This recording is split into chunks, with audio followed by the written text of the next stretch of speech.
Welcome friends, வாங்க இன்றைக்கி நம்ம டேஸ்டியான புதினா சட்னி எப்படி பண்ணலான்னு பார்க்கலாம். இட்லி தோசைக்கு அருமையான இந்த சட்னி நீங்களும் செய்து பாருங்கள். இப்போ ஒரு கைப்பிடி அளவு புதினா, ஒரு தக்காளி, சின்ன வெங்காயம் ஒரு 6 தோல் உரித்து இதுக்குள்ளே எடுத்து வச்சுக்கலாங்க. தேங்காய் ஒரு அரை மூடி, ஒரு 4 ஸ்பூன் அளவு உடச்ச கடலை எடுத்துக்கலாம்.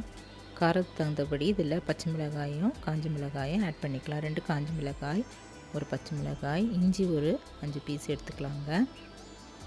உப்பு ஒரு ஸ்பூன் இதெல்லாம் எடுத்து வச்சுக்கலாம். இப்போ அடுப்பில் ஒரு கடாய் வச்சுட்டு கொஞ்சமாக ஆயில் ஊற்றிட்டு பெருங்காயம் சின்ன துண்டு, ஒரு ஸ்பூன் அளவு முழு உளுத்தம்பருப்பு, 2 வரமிளகாய் இதெல்லாம் போட்டு நல்லா வறுத்துக்கலாங்க.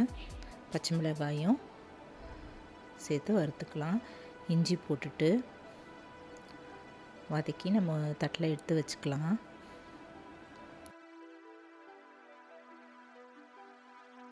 அதே கடாயிலேயே சின்ன வெங்காயம்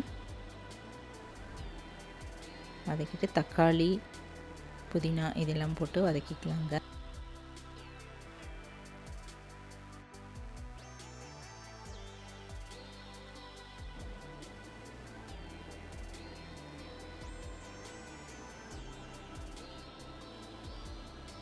இது 2 நிமிஷம் வதங்கின பிறகு நம்ம ஆற வச்சுட்டு நல்லா நைஸாக அரைச்சிக்கலாம். ஸ்டவ் ஆஃப் பண்ணிவிட்டு இறக்கி வச்சிடலாங்க.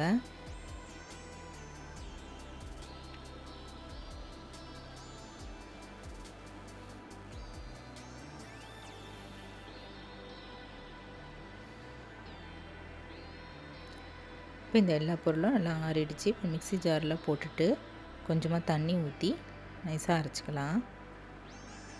உப்பு பத்தலைன்னா இப்போ இன்னும் கொஞ்சம் கூட இதில் ஆட் பண்ணிக்கலாம். இதுக்கு எண்ணெயில் பெருங்காயம், கடுகு, உளுத்தம்பருப்பு தாளிச்சிட்டு நல்லா இதுக்குள்ளே கலந்து வச்சிடலாங்க.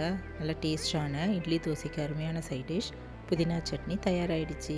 இந்த வீடியோ பிடிச்சதுன்னா என்னுடைய சேனலான குக்கிங் வித் சித்ரா அன்பு சேனலை சப்ஸ்கிரைப் பண்ணிக்கோங்க.